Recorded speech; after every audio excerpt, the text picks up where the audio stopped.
வணக்கம் நேர்களே, இது ஷர்மிளா டாக்கீஸ். நான் உங்கள் டாக்டர் ஷர்மிளா. கடலூர் செம்மங்குப்பம் அருகே ரயில்வே லெவல் கிராசிங்க கிராஸ் பண்ணும்போது ஒரு ஸ்கூல் மேன் மேல ட்ரெயின் மோதி இன்னைக்கு 3 குழந்தைகள் வந்து உயிரிழந்திருக்கிறாங்க. ஒரு குழந்தை உயிரோட தப்பிச்சிருக்கிறாரு. அதே மாதிரி டிரைவரும் பலத்த காயத்தோட தப்பிச்சிருக்கிறாரு. ஆனா 3 குழந்தைகள், அதுவும் ஒரு குடும்பத்தைச் சேர்ந்த சகோதரன், சகோதரி 2 பேரும் வந்து மரணம் அடைஞ்சிருக்காங்க அப்படிங்கிற செய்தி இன்னைக்கு தமிழ்நாட்டையே வந்து அதிர்ச்சியில ஆழ்த்தியிருக்கு.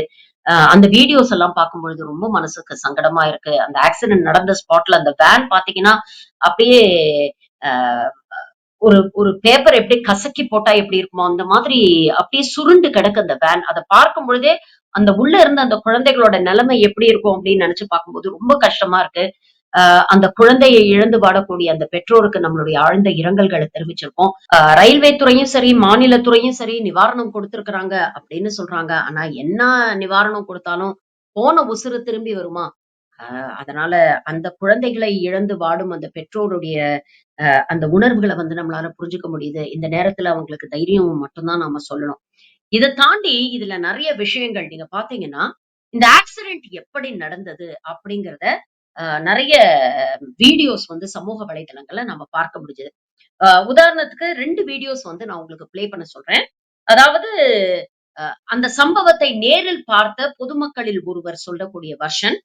2வது வீடியோ வந்து இந்த சம்பவத்தில் பாதிக்கப்பட்ட, அதாவது அந்த வேன்ல இருந்த அந்த வேன் டிரைவர், அப்புறம் உயிர் பொழைச்ச அந்த குழந்தை விஸ்வேஷ். இவங்க 2 பேரும் சொல்லக்கூடிய ஹாஸ்பிட்டல்ல இருந்து அவங்க சொன்ன விஷயம். அதாவது வண்டி வர டைம்னா ட்ரெயின் வந்தது. கேட் கீப்பர் என்ன பண்ணாருன்னா கேட் போடல. கேட் போடாம படுத்து தூங்கிட்டாரு. அது வந்து அவரோட ஃபுல் அண்ட் ஃபுல் ஃபால்ட் வந்து சென்ட்ரல் கவர்மெண்டோட கேட் கீப்பர் மேல தான் நான் ஃபுல்லா சொல்லுவாங்க. எப்பவும் போகிற டைம் தான் சார். அங்கே எப்பவும் கேட் இருக்கும், அதனால் நின்றோம். நீ கேட்டும் போடல, சிக்னலும் இல்லை, ட்ரெயின் வர சவுண்டும் இல்லை. சரி, அதனால் ட்ரெயின் போயிருக்கோம், இல்லை லேட் ஆகுது அப்படின்னு நினச்சி டிரைவர் சாதாரணமாக தான் ஓட்டு போயிருப்பார். ஆனால் வந்து திடீர்னு வந்து ட்ரெயின் இடிச்சிச்சு. பார்த்தா நான் இடித்தோடனே ஏஞ்சிட்டேன். வெளில கீழே கிடந்த மாதிரி இருந்தது. மயக்கம்லாம் எனக்கு வரல, அப்படியே கான்சியஸாக தான் இருந்தேன். அவர் கேட் கீப்பர்னா உள்ளே உட்காந்துருக்காரு. அவர் கேட்டு போட்டனா போட்டலையா? போட்டேன். கேட்டு போடல. சத்தம் ட்ரெயின் சத்தம் கேட்கல. ஹார்ன் அடிக்கவே இல்லை. ஹார்ன் அடிக்கல. ட்ரெயின் சவுண்டு கேட்கல. கேட்டும் போடல. இல்லை தலையாட்டாத. இந்த 3 பேரோட காணொலியும் நீங்க பாத்தீங்கன்னா, காமனா பல விஷயங்கள் இருக்கு. அதாவது முதல்ல வந்து கேட் திறந்தே தான் இருந்தது. கேட் திறந்து இருந்ததுனால எப்பவும் போல நான் வண்டி எடுத்துட்டு நான் லெவல் கிராசிங்க கிராஸ் பண்ணேன் அப்படின்னு அந்த டிரைவர் சொல்றாரு. வேன்ல இருந்த குழந்தையும் அதே தான் சொல்றாரு. கேட் திறந்தே இருந்ததுன்னு. பொதுமக்கள் பல பேர் வந்து அதத்தான் சொல்றாங்க. கேட் திறந்து தான் இருந்தது அப்படிங்கிற ஒரு விஷயத்த பதிவு பண்றாங்க. 2வது பாத்தீங்கன்னா, ரெயில்ல ஹார்னே அடிக்கல. ரயில் வர சத்தமே பல பேருக்கு கேட்கல அப்படிங்கிற விஷயத்தையும் எல்லாரும் பதிவு பண்றாங்க. அப்போ வேன்ல பயணித்த டிரைவர், அந்த குழந்தை, சுத்தி இருந்த பொதுமக்கள், இவங்க எல்லாரும் சொல்லக்கூடிய ஒரே விஷயம் என்ன அப்படின்னு பாத்தீங்கன்னா, கேட்டு திறந்திருந்தது. ரயில் வர சத்தம் கேட்கல. ரயில்ல இருந்து ஹார்ன் சவுண்ட் கூட இல்ல. ரயில் வருது அப்படிங்கிற ஒரு எச்சரிக்கை கூட அவங்களுக்கு இருக்கல. கண் இமைக்கக்கூடிய நேரத்துல இது நடந்து முடிஞ்சிருச்சு அப்படிங்கிற ஒரு விஷயத்த சொல்றாங்க. அப்ப இவங்க எல்லாரும் ஒரே விஷயத்த சொல்றதுனால, பெரும்பாலானோர் இந்த விஷயத்தை திரும்ப திரும்ப சொல்றதுனால, இத உண்மை அப்படின்னு நாம எடுத்துக்கிட்டோம்னா, இந்த ஆக்சிடென்ட் நடக்கறக்கு முழு முதற் காரணம் யாரு அப்படின்னு பாத்தீங்கன்னா, அந்த கேட் கீப்பருடைய அலட்சியம் அப்படிங்கிறது நமக்கு ரொம்ப தெளிவா தெரியுது. அதே மாதிரி ரயில் ஓட்டுநர் ஹார்ன் அடிக்கலையா? ஏன் அவர் வந்து அந்த ஹார்ன் குடுக்கல? ஏன்னா ரயில் ஓட்டுநருடைய வெர்ஷன் வந்து ஒரு செய்தி ஊடகத்துல பார்க்கும்பொழுது அவர் என்ன சொல்றாருன்னா, இது வந்து ஒரு மேனுவல் ரயில்வே கிராசிங். அதனால அவர் கேட்ட மூடி இருப்பாருன்னு அசியூம் பண்ணிட்டு நான் பாட்டுக்கு அதே ஸ்பீட்ல நான் வந்துட்டேன் அப்படிங்கிற ஒரு விஷயத்த அவரு பதிவு பண்றாரு. அப்போ அந்த அடிப்படையில வச்சு பார்த்தா கூட கேட் கீப்பருடைய கவனக்குறைவினாலையும் அலட்சியத்தினாலையும் தான் இது நடந்திருக்கு அப்படிங்கறத நம்ம பாக்குறோம். இது மட்டும் இல்லாம அங்க சம்பவம் நடந்த இடத்தில் இருந்த பொதுமக்கள் வந்து என்ன சொல்றாங்க அப்படின்னு பாத்தீங்கன்னா, சம்பவம் இவ்வளவு பெரிய ஆக்சிடென்ட் நடந்திருக்கு. ஆனா கேட் கீப்பரை எங்கேயுமே காணோம். கடைசியில எங்க அப்படின்னு தேடி பார்த்தா அந்த ஆளு குடிச்சிட்டு படுத்து கிடக்குறான். அதுக்கப்புறம் பொதுமக்கள்லாம் சேர்ந்து போய் அவன புடிச்சு அவன 4 தர்மடி போட்டிருக்காங்க. அதுக்கப்புறம் போலீஸ் வந்து காப்பாத்தி அவர அரெஸ்ட் பண்ணி கூட்டிட்டு போயிருக்காங்க. அப்ப அவர் குடிச்சிட்டு தூங்கிட்டாரா? இல்ல அசதியில தூங்கிட்டாரா? எழுந்திருக்கலையா? அப்படிங்கிற ஒரு கேள்வி வருது. இன்னொரு பக்கம் ரயில்வே துறை ஒரு முக்கியமான அறிக்கையை வெளியிட்டிருக்கு. இதுல பாத்தீங்கன்னா, அவங்க கம்ப்ளீட்டா ஒரு டிஃபரண்ட் வெர்ஷன குடுக்குறாங்க. இந்த ரயில்வே துறையுடைய அறிக்கையை படிக்கும் பொழுது நமக்கு என்ன தோணுது? மைண்ட்ல வரக்கூடிய ஃபர்ஸ்ட் இம்ப்ரஷன் என்ன அப்படின்னு பாத்தீங்கன்னா, இந்த ஆக்சிடென்ட்க்கு நாங்க பொறுப்பில்ல. இதற்கு இன்னார் தான் பொறுப்பு அப்படிங்கிற அந்த ரெஸ்பான்சிபிலிட்டியை நம்ம தள்ளி விட்டுட்டோம்னா நாம இதுல சேஃப் ஆயிடுவோம் அப்படிங்கிற அந்த அவசரம் தான் அவங்க கிட்ட இந்த அறிக்கையில தெரியுது. உதாரணத்துக்கு நீங்க பாத்தீங்கன்னா 2 விஷயங்கள் சொல்றாங்க. முதல் விஷயம் என்ன சொல்றாங்கன்னா, இந்த கேட் கீப்பர் கேட்ட மூடுனாரு. ஆனா அங்கே வந்த வேன் டிரைவர் நீங்க கேட்ட திறந்து விடுங்க, பள்ளிக்கு போறதுக்கு நேரம் ஆயிடுச்சு, லேட் ஆயிடும், அதனால கேட்ட திறந்து விடுங்க, நான் போயிடுறேன்னு சொன்னாரு. அதனால இந்த கேட் கீப்பர் கேட்ட திறந்து விட்டிருக்கிறாரு. அது அவர் செஞ்சது தவறு. அவர் டியூட்டிய மீறி இந்த மாதிரி விஷயத்த செஞ்சிருக்கிறாரு. அதனால அவர் மேல நாங்க வழக்கு போட்டிருக்கிறோம். அவர வேலையை விட்டு தூக்கறதுக்கும் நாங்க ஏற்பாடு செஞ்சிருக்கிறோம். இதோட எங்க கடமை முடிஞ்சு போச்சு அப்படிங்கிற மாதிரி ஒரு விஷயத்த அவங்க பதிவிட்டிருக்கிறாங்க. இது நடக்கிறதுக்கான வாய்ப்பு இருக்கா அப்படின்னு பாத்தீங்கன்னா, மிக மிக மிக மிக குறைவு. ஏன்னா ஒன்ஸ் ரயில்வே கேட்ட க்ளோஸ் பண்ணிட்டாங்கன்னா, ட்ரெயின் பாஸ் ஆற வரைக்கும் அத ஓப்பனே பண்ண மாட்டாங்க. இத நெறைய மேனுவல் ரயில்வே கிராசிங்ஸ்ல நாம பார்த்திருக்கோம். எப்பேற்பட்ட எமர்ஜென்சியா இருந்தாலும் ஆம்புலன்ஸே நிக்குது அப்படின்னாலும் ஒன்ஸ் கேட் மூடிடுச்சுன்னா அதுக்கப்புறம் அத அவங்க திறக்க மாட்டாங்க. அப்ப இந்த கேட் கீப்பர் கேட்ட மூடிட்டு டிரைவர் இன்சிஸ்ட் பண்ணதுனால இத திறந்தாரு அப்படின்னு சொல்ற வெர்ஷன் நம்பும்படியா இல்ல.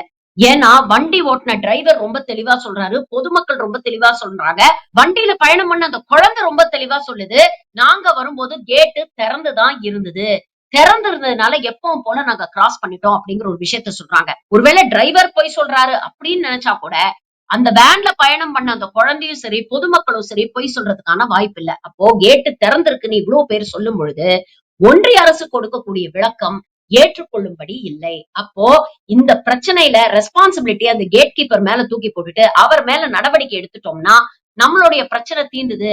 இதுல நம்மள யாரும் கேள்வி கேட்க மாட்டாங்க அப்படிங்கிற ஒரு நிலைப்பாட ஒன்றிய அரசு எடுக்குது அப்படிங்கிறது ரொம்ப தெளிவா தெரியுது. அடுத்தது இன்னொரு விஷயத்த அவங்க குறிப்பிடுறாங்க. அதாவது இது ஒரு பிஸி ரயில்வே கிராசிங். அதனால இங்க ஒரு சுரங்கப்பாதை அமைக்க 1 வருஷம் முன்னாலேயே நாங்க நிதி ஒதுக்கிட்டோம். ஆனா இங்க இருக்கக்கூடிய மாவட்ட ஆட்சியர் இன்னும் அதுக்கு பர்மிஷன் குடுக்கல அப்படிங்கிற ஒரு விஷயத்த போற போக்குல அறிக்கையில மென்ஷன் பண்றாங்க. இப்போ இதை ஒட்டியும் ஒன்றிய அரசு கிட்ட நம்ம கேள்வி கேட்க வேண்டியிருக்கு. சுரங்கப்பாதைக்காக நீங்க ஃபண்ட அலோகேட் பண்ணி 1 வருஷம் ஆயிடுச்சு. ஆனா மாவட்ட ஆட்சியர் இதுக்கு பர்மிஷன் குடுக்கலன்னு நீங்க சொல்றீங்க. ஒருவேளை இந்த குற்றச்சாட்டு உண்மைனா கண்டிப்பாக அந்த மாவட்ட ஆட்சியரும் அந்த நிர்வாகமும் இதற்கான விளக்கத்தை கொடுக்க வேண்டும். அப்படி நீங்க கொடுக்கக்கூடிய விளக்கம் ஏற்றுக்கொள்ளும்படியாக இல்லைன்னா தமிழ்நாடு அரசு கண்டிப்பா சம்பந்தப்பட்ட நபர்கள் மீது நடவடிக்கை எடுக்க வேண்டும். ஆனா இத தாண்டி ஒன்றிய அரசு கிட்ட நம்ம ஒரு கேள்வி கேட்கணும். இது பிஸி லெவல் கிராசிங் அப்படிங்கறத நீங்களே உங்க அறிக்கையில மென்ஷன் பண்ணிருக்கீங்க. அவ்வளவு பிஸியான ஒரு லெவல் கிராசிங்க ஏன் இன்னும் மேனுவல் லெவல் கிராசிங்காவே வச்சிருக்கீங்க? இதுல ஏன் இந்த இன்டர்லாக்கிங் சிஸ்டம் கொண்டு வரல அப்படிங்கிற கேள்வியை நம்ம கேட்க வேண்டியிருக்கு. ஏன்னா இந்தியா முழுவதும் நீங்க பாத்தீங்கன்னா கிட்டத்தட்ட 18,477 ரயில்வே கிராசிங்ஸ் இருக்கு. இத இன்டர்லாக்கிங் சிஸ்டம் வெறும் 11,137 ரயில்வே கிராசிங்ஸ்ல தான் இருக்கு. அப்போ கிட்டத்தட்ட 7,000 சொச்சம் ரயில்வே கிராசிங்ஸ் இன்னும் மேனுவல் ரயில்வே கிராசிங்ஸா இருக்கு. அப்ப இது ரொம்ப முக்கியமான ஒரு லெவல் கிராசிங். இங்க ஏகப்பட்ட டிராபிக் இருக்கு, போக்குவரத்து இருக்கு அப்படின்னு உங்களுக்கு நல்லா தெரிஞ்சிருக்கும் பட்சத்துல ஏன் இங்க நீங்க இன்டர்லாக்கிங் சிஸ்டம் இன்ட்ரோடியூஸ் பண்ணல? இன்டர்லாக்கிங் சிஸ்டம் என்ன அப்படிங்கறது உங்களுக்கு நான் பிரீஃபா சொல்லிடுறேன். மேனுவல் ரயில்வே கிராசிங் அப்படின்னு வரும்பொழுது சிக்னல் சென்டர்ல இருந்தோ இல்ல பிரீவியஸ் ரயில்வே ஸ்டேஷன்ல இருந்தோ ட்ரெயின் புறப்பட்டுருச்சு அப்படிங்கறத இங்க லெவல் கிராசிங்ல இருக்கக்கூடிய கேட் கீப்பருக்கு போன் பண்ணி அவங்க சொல்லுவாங்க. சொன்னோடனே இங்க இருக்கக்கூடிய கேட் கீப்பர் அந்த கேட்டை மூடிடுவாரு. அதுக்கப்புறம் ட்ரெயின் பாஸ் ஆற வரைக்கும் அந்த கேட்டை திறக்க மாட்டாங்க. ஒன்ஸ் ட்ரெயின் பாஸ் ஆயிடுச்சுன்னா அதுக்கப்புறம் அங்க இருந்து திறக்கலாம் அப்படிங்கிற பர்மிஷன் வந்ததுக்கு அப்புறம் தான் கேட் கீப்பர் அந்த ரயில்வே கிராசிங் கேட்டை திறப்பாரு. இதுதான் மேனுவல் ரயில்வே கிராசிங். ஆனா இன்டர்லாக்கிங் சிஸ்டம் அப்படிங்கிறது பாத்தீங்கன்னா இந்த ரயில்வே லெவல் கிராசிங்ல இருக்கக்கூடிய கேட்டை சிக்னலோட அவங்க சிங்க்ரனைஸ் பண்ணி வச்சிருவாங்க. அப்போ கேட் மூடி இருந்தாதான் ட்ரெயின் போறதுக்கான பச்சை சிக்னல் கொடுக்கப்படும். கேட் மூடாத வரைக்கும் அங்க ரெட் சிக்னல் தான் இருக்கும். அப்போ ட்ரெயினுக்கு ஒரு வார்னிங் ஆல்ரெடி கொடுத்துருவாங்க. கேட் மூடல அதனால ட்ரெயின் போகக்கூடாது அப்படிங்கிறது என்ஜின் லோகோ பைலட்டுக்கும் தெளிவாக தெரியும். இந்த இன்டர்லாக்கிங் சிஸ்டம் இந்த பர்டிகுலர் லெவல் கிராசிங்ல ஏன் இல்ல? இவ்வளவு நாள் ஒன்றிய அரசு இது ஒரு பிஸி லெவல் கிராசிங்னு தெரிஞ்சும் ஏன் அமைக்கல? இந்த கேள்விகளுக்கெல்லாம் ஒன்றிய அரசு பொறுப்பேற்றுக்கிட்டு பதில் சொல்லணும் இல்லையா?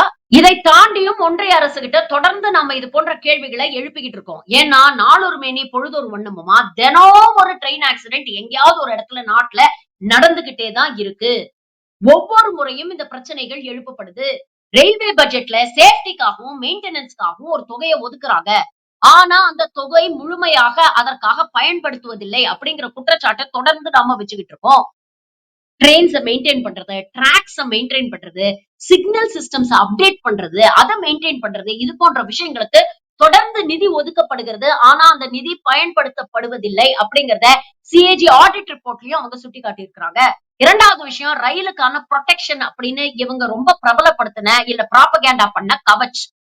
இன்னைக்கு கிட்டத்தட்ட இந்தியா முழுக்க 25,000 ட்ரெயின் இருக்கு. ஆனா 500ல இருந்து 750 ட்ரெயின் வரைக்கும் தான் இந்த கவச் பொருத்தப்பட்டிருக்கு அப்படிங்கிற ஒரு செய்தி இருக்கு. அதாவது less than 3% of the trains.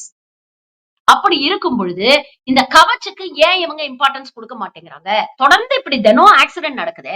அப்போ நாம ட்ரெயின்ஸ ஒழுங்கா மெயின்டைன் பண்ணணும். கரெக்டா நம்ம பணியிடங்களை நிரப்பணும். ஏன்னா இன்னைக்கு பாத்தீங்கன்னா நிறைய பணியிடங்கள் ரயில்வேல காலியாக இருக்கு. அதனால எக்ஸிஸ்டிங் ஸ்டாஃப் வந்து ஓவர் ஒர்க் பண்றாங்க, ஓவர் டைம் பண்றாங்க. இதனால வந்து களைப்படையறாங்க. அவங்களுக்கு கவனச்சிதறல் ஏற்படுது அப்படிங்கிற குற்றச்சாட்டு வருது. ஒவ்வொரு ஆக்சிடென்ட் போதும் இந்த குற்றச்சாட்டு வருது. அப்புறம் ட்ரெயின்ஸ மெயின்டைன் பண்ண வேண்டிய ஒரு தேவை இருக்கு. கவச்ச வந்து இன்னும் 3%ல தான் நீங்க இன்ஸ்டால் பண்ணிருக்கீங்க. மீதி 97%ல நீங்க எப்ப இன்ஸ்டால் பண்ணி முடிக்க போறீங்க? இதெல்லாம் பத்தி ஒன்றிய அரசாங்கம் கவலைப்படுறதும் கிடையாது. அதற்கான பதிலையும் கொடுக்கறது கிடையாது. இதெல்லாம் தவிர்த்துட்டு இவங்க என்ன பண்றாங்க அப்படின்னு பாத்தீங்கன்னா, தினம் ஒரு வந்தே பாரத் விட வேண்டியது புதுசா. இல்லனா ஸ்டேஷனை அழகுபடுத்துறோம்னு கோடிக்கணக்கான ரூபாயை கொண்டு போய் ஸ்டேஷனை அழகுபடுத்துறதுல செலவு பண்றாங்க. ஸ்டேஷன்ல கொண்டு போய் மோடியுடன் செல்ஃபி அப்படின்னு செல்ஃபி பாயிண்ட்ஸ் வைக்கிறாங்க. அதற்கு கோடிக்கணக்கில் இவங்க செலவு பண்ணிட்டு இருக்காங்க. அத்தியாவசிய தேவைகளுக்கு செலவு பண்ண மாட்டேங்கிறாங்க. தொடர்ந்து பாத்துக்கிட்டோம் ட்ரெயின்ல எப்படி மிருகங்களை விட கேவலமா மனுஷங்க டிராவல் பண்றாங்க அப்படிங்கறத பாத்துக்கிட்டு இருக்கோம். இன்னைக்கு நாட்டுல இருக்கக்கூடிய 98% மக்கள் பல இடங்களுக்கு போனோம், பல தூரங்கள் போகணும்னா ட்ரெயினை நம்பிதான் இருக்காங்க. எல்லாராலையும் பிளைட் அஃபோர்ட் பண்ண முடியாது. அப்போ ஒரு நாட்டுடைய 140 கோடி மக்களுடைய ஒரு நாடி துடுப்பா இருக்கக்கூடிய ஒரு ரயில்வேஸ நீங்க எவ்வளவு கவனமா மெயின்டைன் பண்ணணும்? இத பத்தி நாம தொடர்ந்து கேள்வி கேட்டுட்டு இருக்கோமே, ஏதாவது பதில் சொல்றாங்களா? மாறாக இந்த அறிக்கையில நீங்க பாத்தீங்கன்னா, இந்த விபத்துக்கும் எங்களுக்கும் எந்த சம்பந்தமும் இல்ல. கேட் கீப்பரோட அலட்சியத்தினால இது நடந்துருச்சு. அவர் மேல நடவடிக்கை எடுத்துட்டோம். அதோட எங்க கடமை முடிஞ்சு போச்சு. இனி சப்வே சுரங்கப்பாதை அமைக்காததுக்கு திமுக அரசு தான் பொறுப்பு. அதனால சம்பந்தப்பட்ட மாவட்ட நிர்வாகம் தான் இதுக்கு பதில் சொல்லணும் அப்படின்னு இவங்களுடைய பொறுப்பை தட்டி கழிக்கக்கூடிய ஒரு வேலையில தான் சதர்ன் ரயில்வே இறங்கியிருக்கு. ஆனா இத பத்தி எல்லாம் இங்க இருக்கக்கூடிய அரைவேக்காடு அரசியல்வாதிகள் கேள்வி கேட்க மாட்டாங்க. உடனே ஒருத்தர் அறிக்கையை விட்டுட்டாரு.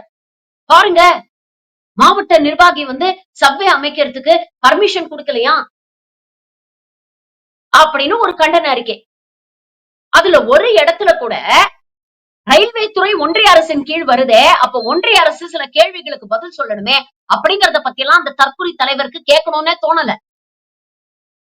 இவ்வளவு கேள்விகள் இருக்கு. இப்ப நான் கேட்ட இவ்வளவு கேள்விகளும் ஒரு அரசியல் கட்சி தலைவரா நீங்க ஒன்றிய அரசு நோக்கி கேட்டிருக்கணுமா இல்லையா? சரி, எடப்பாடி பழனிசாமிக்கு வேற வழி இல்ல.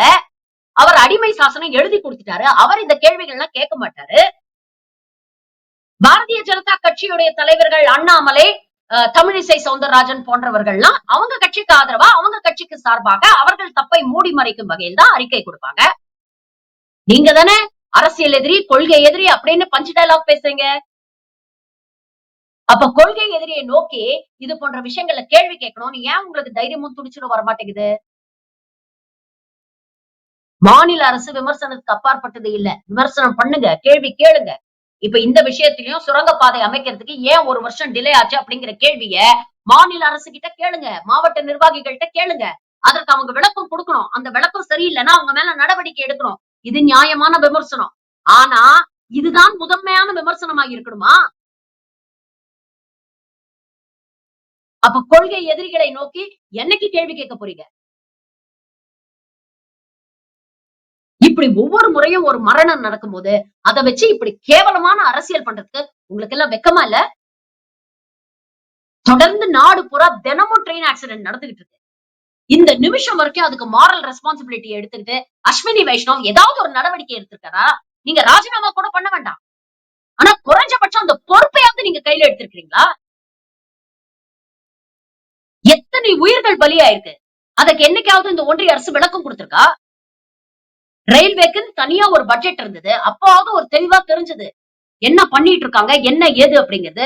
இன்னைக்கு ரயில்வே பட்ஜெட்டையும் அப்படியே மர்ஜ் பண்ணிட்டீங்க. இன்டர்ம் பட்ஜெட்ல ஒரு தொகை அலாட் பண்றோம் அப்படின்னு சொல்றீங்க. ஆனா ஃபைனல் பட்ஜெட் வரும்போது அது அப்படியே மாறி இருக்கு. நார்தன் ரயில்வேக்கு கொடுக்கிற அளவுக்கு சதர்ன் ரயில்வேக்கு நீங்க ஒதுக்குறீங்களா அப்படிங்கிற கேள்வி இருக்கு. இதெல்லாம் என்னைக்கு கேட்க போறீங்க? இதற்கெல்லாம் என்னைக்கு ஒன்றிய அரசு பொறுப்பேத்துக்க போகுது? இதற்கெல்லாம் என்னைக்கு உண்மையான பதில் வரப்போகுது? அரசியல்வாதிகள் கேட்க மாட்டாங்க. ஆனா பொதுமக்களாகிய நாம் கேட்கணும். அது எந்த அரசா இருந்தாலும் பரவாயில்ல. நமக்கு ஒரு பாதுகாப்புக்காகத்தான் நாம கஷ்டப்பட்டு வரி கட்டிட்டு இருக்கோம். நாம நல்லபடியா வாழணும் அப்படிங்கிறதுக்காக தான் கஷ்டப்பட்டு உழைச்சு ஜிஎஸ்டி அப்படிங்கிற பேர்ல கொட்டி கொட்டி கொடுத்துக்கிட்டு இருக்கோம் இந்த அரசுக்கு.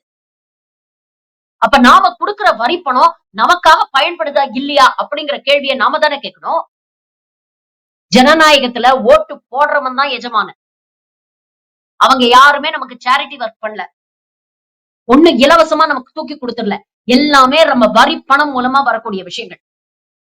அப்ப நம்ம பாதுகாப்பு சம்பந்தப்பட்ட விஷயங்கள்ல என்னைக்கு நம்ம கேள்வி கேட்க போறோம்?